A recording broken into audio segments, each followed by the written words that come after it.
Hello, everyone. Welcome to Ravenstar's Witching Hour. I'm your host and head witch, Miss Solaris BlueRaven, at the helm this evening. I want to give a shout out to everybody at Revolution Radio, staff, producers, listeners, chat room, and thank everybody for tuning in tonight. We are 100% listener supported, so if you like what you're hearing, please click on the donate button. We appreciate your support and thank you for any contribution you can make to this excellent station. And we're wishing station owner Nighthawk, a.k.a. Mike Ringley, an awesome birthday bash this weekend and well wishes on his birthday. And you are listening to Studio A. And we have a new moon out tonight. It's an excellent time for magical workings, banishing the old and bringing in the new. Just a kind of a heads up for everybody. Got plenty to banish on this planet, let me tell you. And my special guest this evening is Susanne Posel. And Susanne Posel is a globally syndicated independent journalist. In November of 2011, she launched Occupy Corporatism, a headline news website that quickly became one of the most widely read, linked to, and frequently cited websites on the internet. In 2012, she became a globally syndicated radio host, and that same year, she joined Vinny Eastwood in the creation of REAL Guerilla Media, an aggregator site that spotlights independent media journalists, radio hosts, activists, and documentary filmmakers. In 2013, she joined the iHeartRadio family of broadcasters. In 2014, Susanne Posel began a news media agency with phase one of the project completed with a publication on the U.S. Independent, an online newspaper that joins together journalists, broadcasters, whistleblowers, and professional experts to bring the media consumer in-depth information.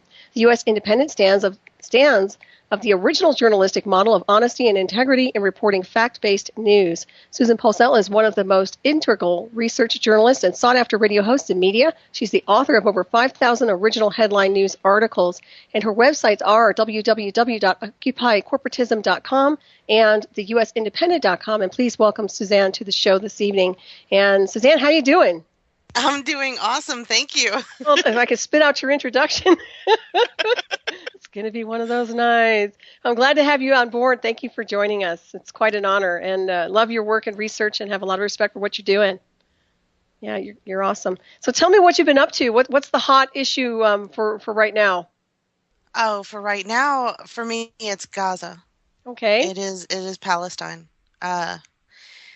When I saw all of this happening, it looked similar, but different in that it's happening now as opposed to the last time. Hamas is Mossad created, so you can't really fight your own guy. Right. But that aside, right now in Gaza, these people are dying. They get a text message. In 58 seconds, their home is going to be obliterated, their school, their hospitals, because alleged Hamas targets are there. 58 seconds in a text message. That's insulting. Where are they supposed to go? Right. Yeah, we're barking about 15 minutes warning that a tornado is going to hit our area. And these people get 58 seconds in a text message. So they get to decide if they're going to die upstairs or downstairs? Yeah, it's very sad. Why is this happening? And why does this keep happening? When I looked into why, I noticed that what's happening in Palestine and the Gaza Strip right now has a lot to do with what happened to Cyprus, what happened to Greece, Lebanon, what's happening in Syria, what's happening in Iraq. They all have one thing in common. The Israeli government, Noble Energy, which is a company that, among other things, performs hydraulic fracturing, and natural gas. That's very interesting, isn't it? It really is. Earlier this year, the Palestinian president met with Vladimir Putin to discuss the development of the Palestinian Marine Offshore Field, which is a natural gas field in the Mediterranean. It just so happens that Cyprus has lots of natural gas in the Mediterranean, and so does Greece. Now, this is a problem because British Gas, who currently holds 90% interest in the field, in the Palestine Marine Offshore Field, and currently holds a 25-year granted license, which is only 15 years old at the current time, to explore the area, develop the gas fields, and build necessary infrastructure. So earlier this year, Palestine went to Vladimir Putin to discuss their government coming in and developing the Palestinian Marine offshore field, which was previously promised to British Gas, who promised Israel that this 1.4 trillion cubic feet area of natural gas, estimated value at $4 billion, a large portion of whatever was siphoned out of the area would go to Israel. It's the same agreement that they had with Egypt under Mubarak. But Mubarak decided that he could make more money if he took the natural gas that Egypt extracts to the global market. And so Mubarak came out, Mohamed Morsi came in, and for the year that he was in, he decided he wasn't going to do the main thing that he was supposed to do, which was renegotiate and re-up the contract. He decided, like Mubarak, that, hey, what Israel was paying for 40% of their natural gas reserves, they could make triple or quadruple at least on the global market. So Mohamed Morsi's out. Now we have a transitional council in. Mm-hmm. Cyprus and Greece, they both got hit by the IMF and the World Bank. Cyprus, the citizens woke up to their bank accounts being completely empty and not being able to gain access to any funds that were left over and standing in lines. Right. And it just so happened that once they got the negotiations with the IMF and the World Bank going, they did, however, by the way, go to the Russian Foreign Ministry and discuss whether or not they could use their natural gas stores as collateral, and Russia declined to give them a loan.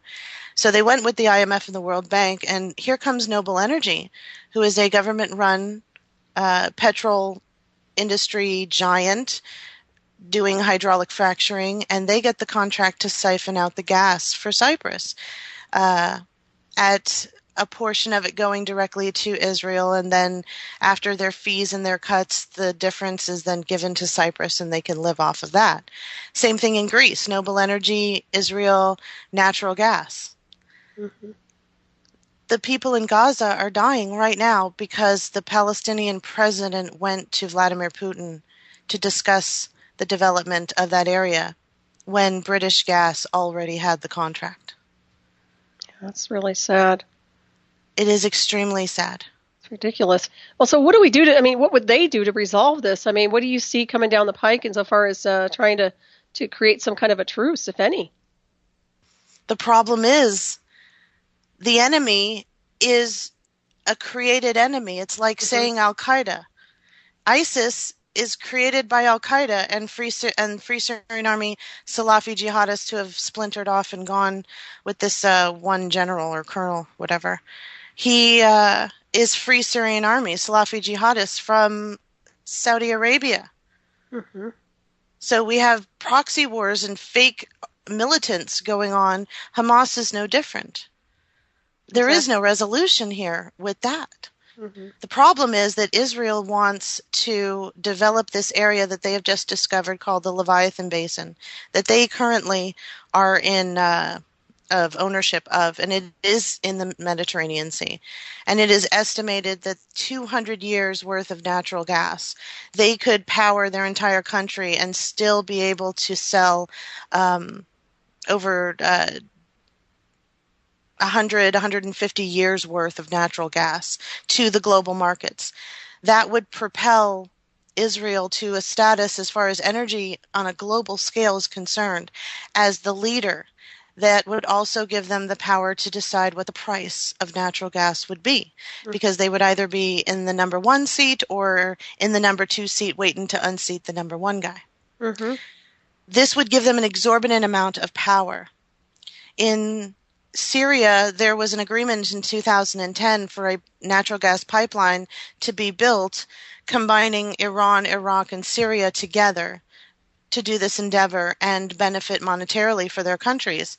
We're taking Syria out right now because that would be a conflict to what Israel is developing with the Leviathan Basin, and they're using money that they're skeeving off the top with these agreements with Greece and Cyprus to pay for the development of the Leviathan Basin. So they're getting the best of both worlds. While they're developing their own meal ticket, they're taking the resources from another country to pay for themselves so they don't go broke in the process. That's pathetic. It really is. Such a beast out of control when you look at it on so many different levels. And of course, I don't think that's going to happen. Or do you really think it's going to happen, transpire? Well, the biggest problem is in 2012, the United Nations climate change framework that met, Cristina Fuentes is the head of that organization, or that spinoff from the UN. They decided that petrol is out, natural gas is in. Mm-hmm. Governments should no longer subsidize petrol companies, and all of these companies, Halliburton, Koch brothers, BP, they have either opened up hydraulic fracturing subsidiaries to their company, or they're third-party hiring, kind of like a 1099 situation, other companies that perform hydraulic fracturing in lieu of purchasing that company at a later date or just acquiring it as a subsidiary. So the oil companies are moving toward natural gas and extracting natural gas. And the governments are understanding that they need to start looking around and finding how much natural gas do we actually have. In fact, Obama last week opened up the entire Atlantic seaboard, mm-hmm. the eastern seaboard, to natural gas surveys. Yeah. Mm-hmm. This is terrible because I've written several articles. There have been several studies lately showing that it is the injection wells, that is how they do the hydraulic fracturing. You can't hydraulically fracture without using the injection wells. And it is the injection well itself and the mechanism and the process by which it pushes these chemical-laden water and CO2 through the shale to open up the cracks, the crust of the earth, to make it easier for petrol and natural gas to get through. Mm-hmm. That process itself is causing earthquakes. Magnitude 3 to 5 to just under 6 on the Richter scale in Ohio, in California, in Oklahoma, mm-hmm. in Philadelphia as well. Yeah, it's insane. It's global sabotage at its worst. The whole thing. And of course, we could do alternative, energy. We don't need to be doing all this stuff. Sure. That's what ticks me off the most. And don't you get the kind of vibe that they're really out to just destroy this planet and take all its resources? But yet at the same time, you have to ask, where are they going to go if they destroy this world? Do they have a breakaway? Do they have a back door to another planet? What's going on here? They're living on this planet as well. That's the question to me when it comes to chemtrails, because mm-hmm. they're breathing the same air that we are. Why are they desperately changing the atmospheric components, or rather the components of our atmosphere? It doesn't mm-hmm. make any sense. No. I do know that they know about the healthful benefits of CBD. They understand nano silver. They understand nano gold. They mm-hmm. take very good care of themselves, much better than we're allowed to. Mm-hmm. And they have places like in Tijuana, Mexico. There's a little place that they go and get all patched up and get sent back to the United States or wherever in the world they came from. Mm-hmm. So knowing that aside, it's absolutely incredible that where are we supposed to go? Mm-hmm. It's like the Palestinians in Gaza. Right. They're blocked off by Egypt and Israel and water. So are they supposed to swim for it? Like, where are we supposed to go? This entire Earth and the entire biosphere is being altered and changed.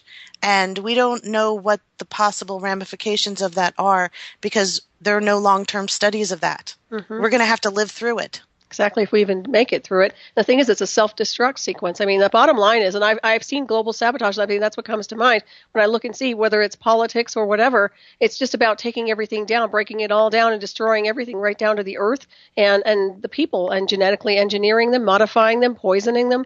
It goes on. And of course, we have someone in our D.C. White House that I can't believe he's been in there as long as he has, and I can't believe that this kind of an agenda is being allowed in this country. And I get pretty fired up about it, but he needs to go. And I've never seen a country go downhill so quickly with him in office. It's just freaking amazing to me. I don't know what your impression of that is.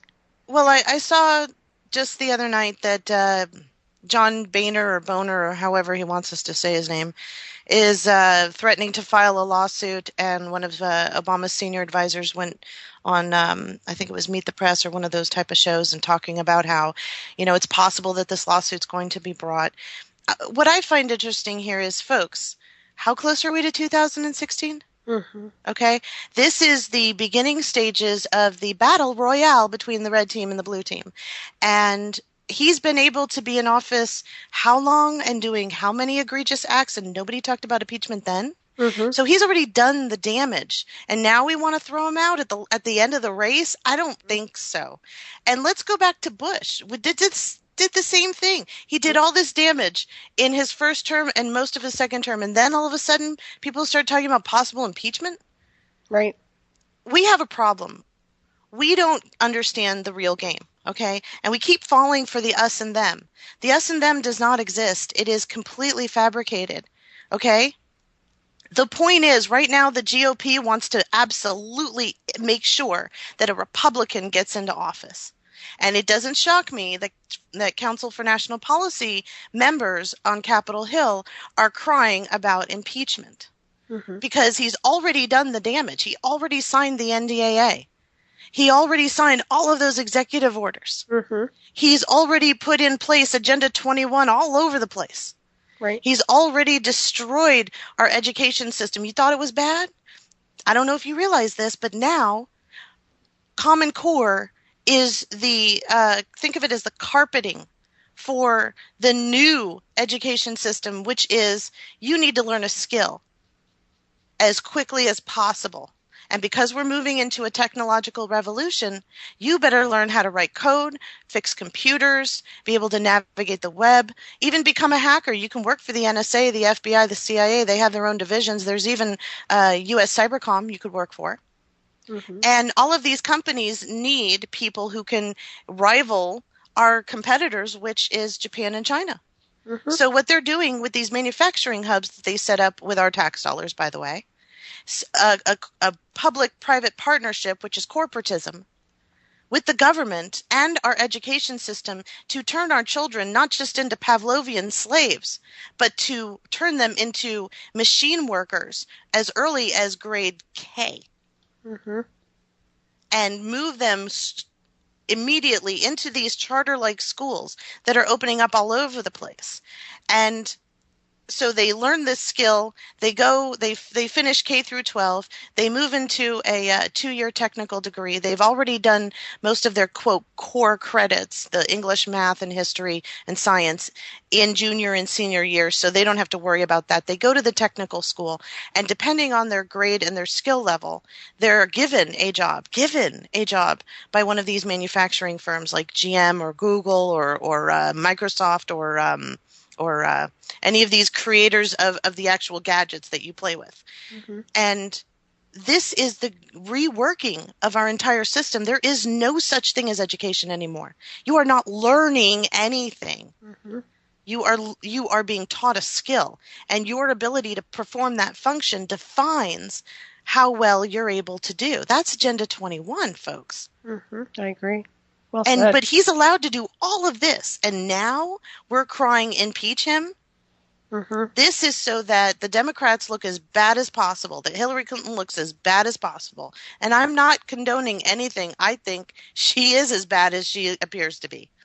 Mm-hmm. But the GOP really want to make sure that Mitt Romney possibly, I've seen talk about Mitt Romney maybe running. Jeb Bush is kind of chomping at the bit. Rand Paul is the darling of the GOP presidential hopefuls. Mitt Romney just had a meeting, a little fundraiser for his CNP friends and his GOP hopefuls, so they could get involved with people and get more money and make some connections so they can get their campaigns kicked off. Mm-hmm. You're going to see more and more banter between the red team and the blue team. The impeachment is just the beginning of it.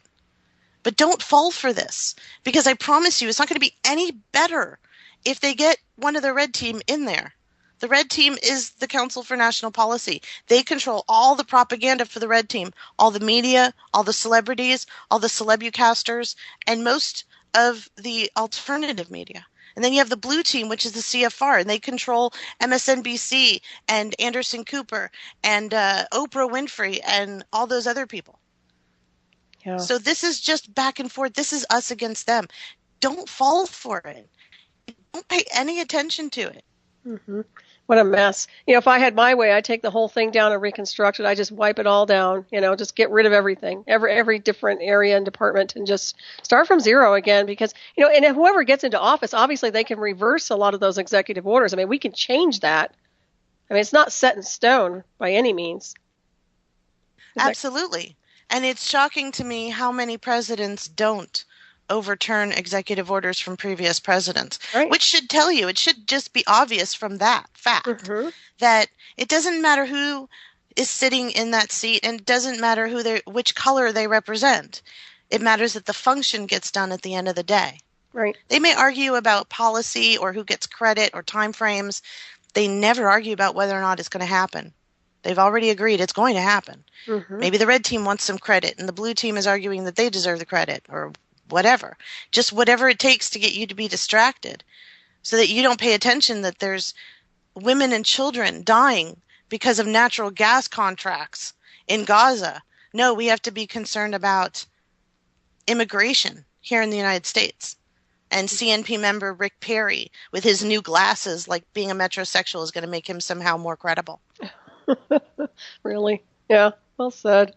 Yeah, well, it's a mess. And, it's almost, it just seems like a really dark corridor we're walking down these days. And I don't see a light at the end of the tunnel in the U.S. I don't know what kind of pulse you're getting, but I'm telling you, it's really disturbing on many levels. I'm seeing that this United States is moving toward Agenda 21 at lightning speed. Just recently, I don't know if you caught this in the news, but California has decided that they are going to enter the cloud. And I'm talking about the government of California. So California and all of their governmental programs, their entire digital reality, all their records, everything is going to be on IBM's cloud servers. What are cloud servers? The cloud is a bunch of servers where let's take my website, Occupy Corporatism, as an example. My website would exist on the cloud in multiple places.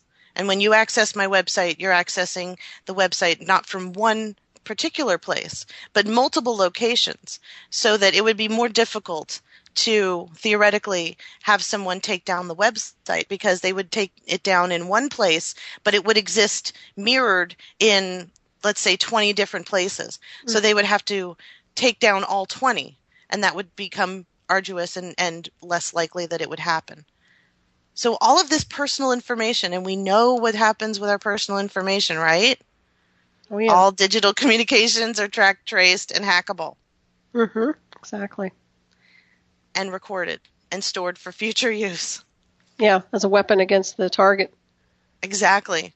Yeah, that's pretty And that cool. is true. Yeah. They do it in New York. They've been doing it since 2012. Microsoft came out with the domain awareness system.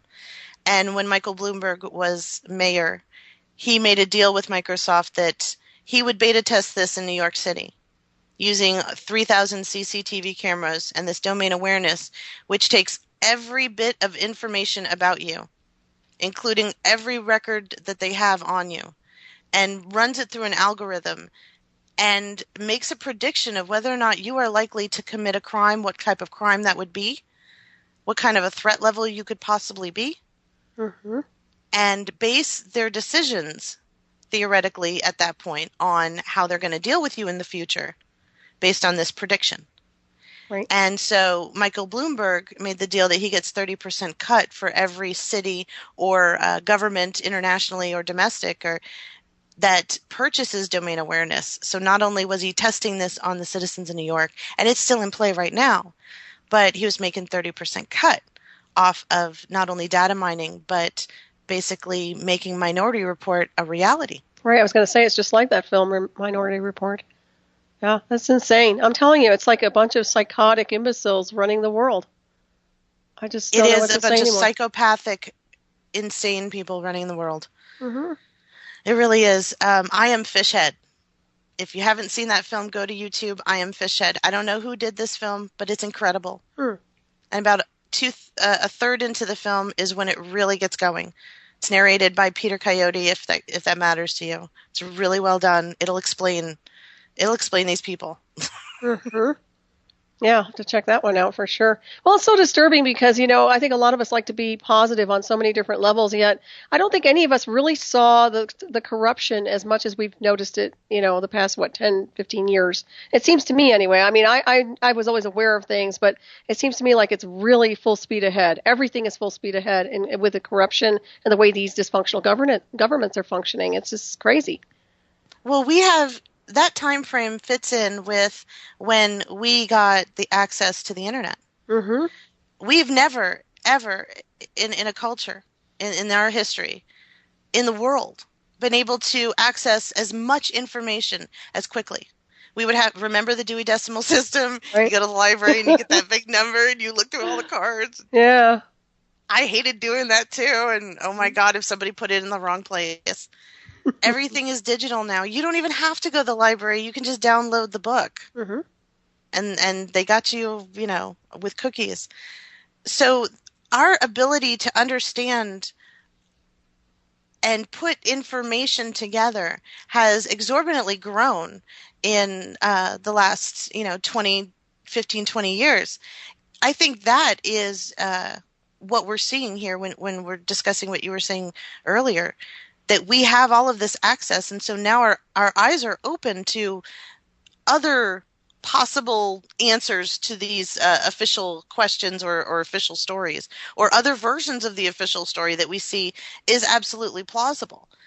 And never at a time in our history have we been able to do that on such a mass scale. So it's very difficult for them to cover things up, because even if there's 10,000 crazy, insane conspiracy theories, there's 5 or 6 crazy, insane conspiracy theories that are actually backed on facts and can be used to make a broader understanding of what's actually happening.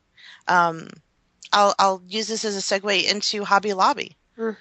Hobby Lobby just decided that they have opened up the door for corporations to become more human than they ever dreamed possible. They have the right to religion and religious affiliation.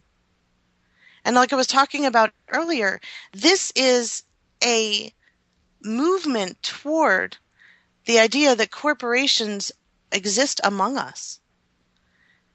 When our founding fathers decided to put this country together, one of the things they talked about was that corporations were not meant to be perpetual.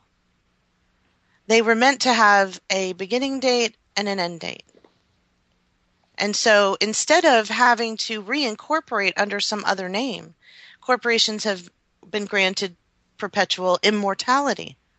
Now they have freedom of speech. Now, thanks to Hobby Lobby, they have freedom of religion. And I say, okay, if you want to be treated like a human, corporations, human beings live about 72 to 78 years. I think that's a good time for you to die. Human beings, if human beings kill 13 people like GM just did, human beings go to prison. So I think the GM should go to prison. If the corporations want to have a gender affiliation, then female corporations, unfortunately, are going to make 83 cents on every dollar because women make less than men in this country. I don't know why. There's lots of theories to explain that, but I don't know if any of them are true. So if corporations want the ability to behave like human beings, I think that there are some things that we should tack onto that. Because if you or I did what GM just did, we would be in prison or on death row. Exactly. Yeah, well, that's well said as well. Well, Hobby Lobby, it's just insanity once again. And looking at people, they treat people like corporations, and now the corporations are trying to be like people. I mean, everything's going in reverse anyway. It's just a psychotic episode number 1, I guess. But yeah, I think we should just boycott Hobby Lobby to begin with. So we should boycott all of these multinational corporations. Listen, folks, The Generation Xers, my friends, I'm 37. Everybody, I'm talking to you guys. We're smart. And we figured this computer stuff out. Our kids are way quicker, but that's okay. Mm-hmm. We are entrepreneurial people. We grew up with lots of great ideals. It was going by the wayside, but we still had great ideals and great values. We still said please and thank you. We still sent thank you cards to people. We were appreciative. We respected our elders. We mowed that old lady's lawn, even though we hated her, and she pinched our cheek and gave us a quarter, and it didn't really matter. We did it because it's the right thing to do. And we can just replace these corporations. Seriously, come on. I agree with you. Let's replace these corporations and let's help those businesses grow to the point where we no longer even think about Whole Foods Market or Walmart or Target or Home Depot. That becomes a thing of the past. If we stop complying with what they're doing, it will stop. I know that this idea is not very popular, basically because it doesn't have a product to go with it. It's actually antithetical to that. It's anti-consumerism, but redirecting consumerism to where it matters. Mm-hmm. And just to give you an example, and you can use this as an argument next time someone says, well, noncompliance doesn't work. Here's how noncompliance actually works. In 2013, the Associated Press put out a study, and I wrote an article about this because I thought it was interesting. One of the things that they said when they were analyzing the global economy was that $3 trillion was taken out of the economy by you and I, Americans, because we're broke. Since 2008 and the crash, we can't afford to buy extra stuff. We can only afford to buy what we absolutely need. So $3 trillion has been taken out of the economy. Now, the IMF's response to that was, that better not be a trend. I say, if we were doing that because we're broke, let's do that consciously. Mm-hmm. Let's quadruple or let's make that 40 times or 100 times $3 trillion. And let's say, you know what, guys? I don't want to participate in that anymore. You can do that over there. I'm doing this over here. Mm-hmm. It'll work, folks. I promise you. I agree with that too. Absolutely, it will. Yeah, start to hit them in their pocketbook, purse, whatever you want to call it. But same thing with just privatizing the water and trying to control, manipulate all our resources. Next will be air, obviously. Try to take that away from us as well. So, I mean, what is your impression of the whole water issue that's going on? They say we have a drought and this and that, yet we're shipping water all over to everyone and their mother outside the U.S. Oh, absolutely. And Nestle is taking water from California, even though there's restrictions. Mm-hmm. And there's water Nazi police, volunteer, whatever you want to call them, going out there and writing fines for washing your car. Right. Yeah, this is total insanity. I mean, this is the kind of thing where I don't know to what extent people will stand up and start saying we're going to push back, because it's really getting to that point where they're going to have to do something or they're going to suffer the consequences. The noncompliance is a good thing, but there really has to be more action being taken, in my opinion. I think people are just almost too complacent in a lot of different areas. We come from a very interesting cultural background. Mm-hmm. We didn't really do much. We didn't have anything to stand up against, and we didn't choose anything to stand up against. Let me take that back. It's not that we didn't have anything to stand up against. We just didn't stand up against anything. And as long as we have our basic needs, we're pretty happy. And then you have the next generation down, which is the millennials, born in 1980 and on. And they watch their parents lose their house in the foreclosures. They watch their grandparents' savings get obliterated. I know a couple who ate peanut butter and jelly sandwiches to build this multi-million-dollar business that they retired after they sold and bought a $2 million home. And now they're collecting Social Security because all of their money was in GM stock. And when GM went under in 2008 and the government bought them, they lost their money. Mm. And they're not alone. A lot of baby boomers did that. And that's what they were supposed to do. And then this crash happened, and now they can't afford to live the lifestyles that they had grown accustomed to because of the hard work that they did. And I'm not talking about really wealthy people.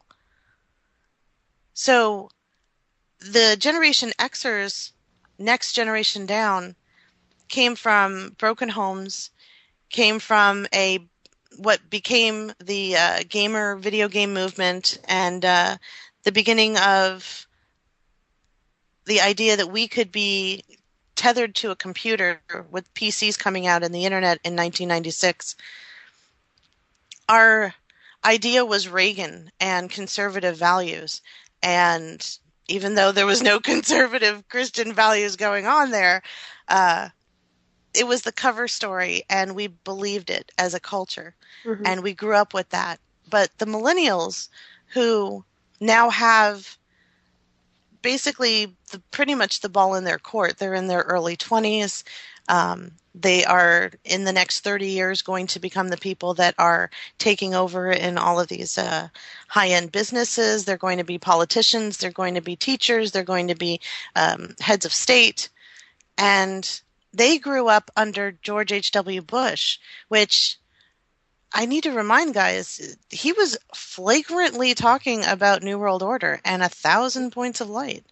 And this is the first generation of people in America who have grown up with New World Order philosophy and ideology actually injected into the culture. Mm-hmm. And those people now are becoming startups. They're also becoming rebels. They're becoming hackers. They're also becoming... Mark Zuckerberg is a millennial, to give you an example of where they are coming from. They see transhumanism as awesome. They think that the integration of technology is just the obvious next step. They realize that the way that their parents believed didn't work because their parents lived in...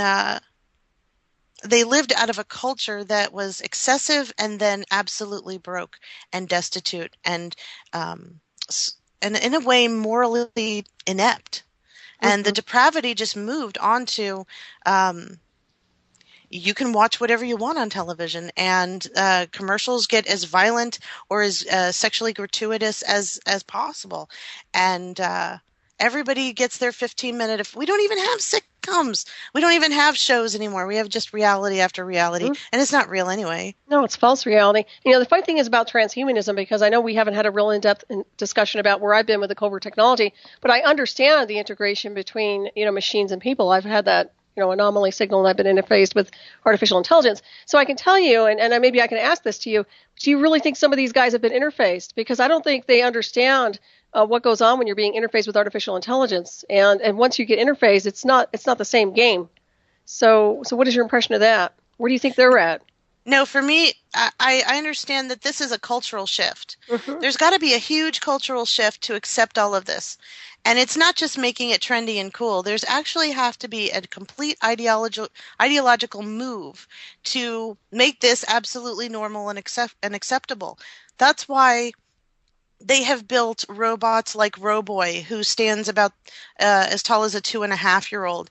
And he looks like Casper the Friendly Ghost. And he's mm-hmm. really cute. Yeah, I've seen that one. And he's a service, right. They have Pepper that Japan just released. She is able to recognize through facial recognition software and cameras and special software that helps her analyze emotions. So she'll tell you a joke, and she will try and figure out why you laughed or why you didn't laugh, and either continue that jovial conversation or segue into another conversation. That is a huge leap. We have a program that convinced 33% of participants that it was a 13-year-old boy. Mm-hmm. That is very big. Yeah. We have the DARPA Robot Challenge going on right now, where there are bipedal robots. Mm-hmm. NASA has Valkyrie. She's a girl. And she is a service robot. The Navy has Sapphire, and they've been using Sapphire for a couple of years now. And Sapphire is not only programmed to help as a firefighter and a mechanic, but he also shoots hoop and plays ball and has a good time with the sailors while he's out at sea with them. Mm-hmm.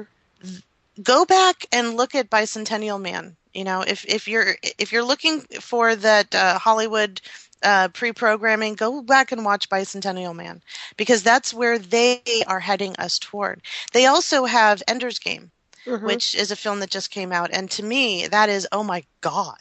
Okay. Okay. Yeah. First of all, how much time do we have before we go to break? You're good. You're good. Okay. Keep going.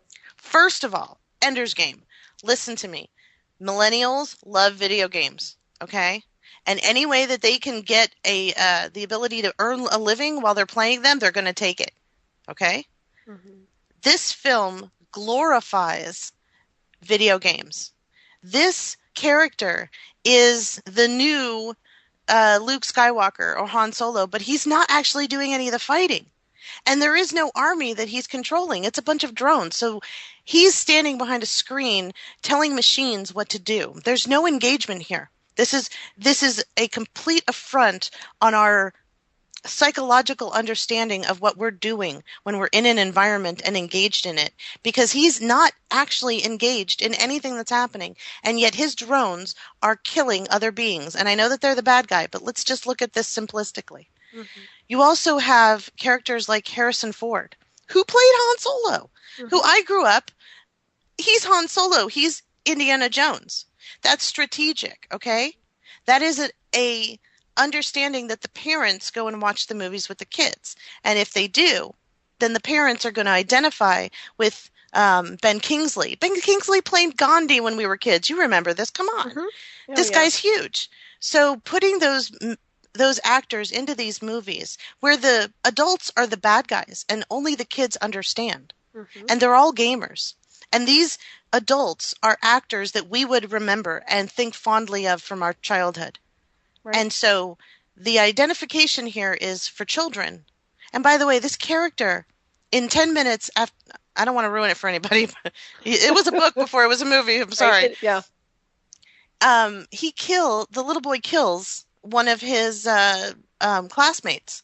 And when asked why, he said that he thought about this. And if he beat him up, he could take care of the problem temporarily. But if he kills him, he could take care of his problem permanently, forever and ever. And I'm paraphrasing that. Right. But that's not insignificant. Not at all. Not at all. Unempathetic people who have no touch with the reality that when they do something, it creates a consequence, good or bad or indifferent. It creates a consequence because they're not engaged with their reality. They are manipulating it through a computer screen and not realizing that what they're manipulating is actually happening in real life outside of the sphere, the little enclosure that they're in.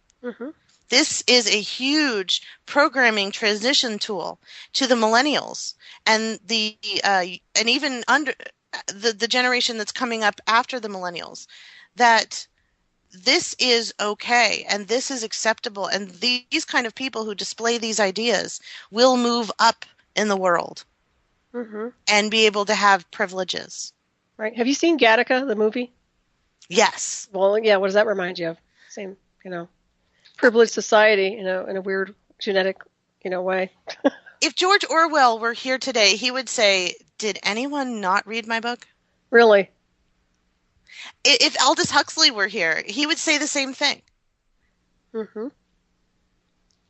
Absolutely, they would. Well, it's funny. They left us all the warning signs. People pay attention. When it starts to look like a duck, and you start to notice that there's some quacking, and feathers start showing up in places, that you probably have a duck. Exactly. Yeah, I see it. The good thing about this is in its new stages, and we always have the choice of whether or not we want to participate. And now I'm not saying that non-participation is going to make your life a lot better. It's actually going to make it harder because they're making it impossible for you not to integrate. In fact, go back to California. California just signed a piece of legislation saying that Bitcoin and cryptocurrencies are as valid legal tender as legal tender. Now, I know that we get our legal tender from the Federal Reserve, and I don't want to go down that rabbit hole right now. However, the framers decided that gold and fiat that could be printed by our own government based on our gold stores was correct tender. Cryptocurrencies, digital currencies, need I remind you again? There's no digital communication that can't be tracked and traced and hacked and stored forever for future use. Yep. I also want to point out to people, and I've written about this on my website, occupycorporatism.com. You can go look it up yourself if you want on any search engine you trust. By the way, they're all monitored, so don't fool yourself.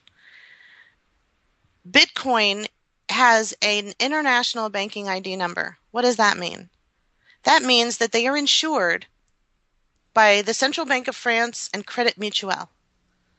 So if they run into trouble, they can get money from either the Central Bank of France, which is a central bank, or Credit Mutuel. The banking ID number gives them the ability to function as a bank and allow their users to have essentially bank accounts where they are able to distribute debit cards and do transactions and do normal banking practices without having to be a bank, because all of their dealings are being insured by actual central bankers. So buy as many Bitcoins as you want. I'm just letting you know that that's the actual truth.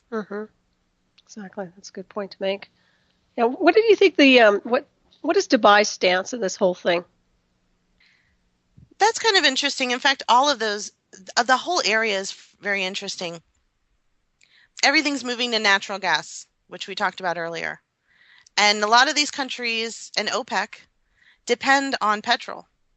And they are not, most of them, Saudi Arabia is moving toward fracking, but most of these Arabian countries or these Middle Eastern countries are not ready for this shift over, or they're being obliterated because they have made preparations for this shift over. We also have the BRICS nations, which is Russia, China, India, South Africa, and Brazil, and a couple of other countries. They just had their 6th summit. And they've decided that what they talked about in 2015 is becoming a reality. They have begun the bank that will rival the IMF. This is a huge deal. Now, the IMF, when they talked about it, were kind of flippant, and the U.S. government was kind of like, well, as long as they adhere to traditional banking practices, we don't have a problem with them. But here's what the BRICS nations want to do. They want to replace the global reserve currency, which is currently the U.S. dollar, to gold. Now, if you remember a couple of years ago, China was buying gold like it was going out of style in preparation for this. If you remember, recently Germany wanted their gold back in preparation for this. Why is that important? Because under the BRICS nations' banking practices, every country's fiat is worth the country's stores in gold. So if you don't have any gold, you don't have any worth in your fiat. And if your fiat is going to be worth something, you better figure out how much gold you have so you can do some crunching of the numbers. Now, that's going to put a lot of fiat out of business. A lot of countries like in the European Union and here in the United States. And it's also going to boost up other countries like China and Russia who have been buying gold. And Russia is like Africa probably a billion times over.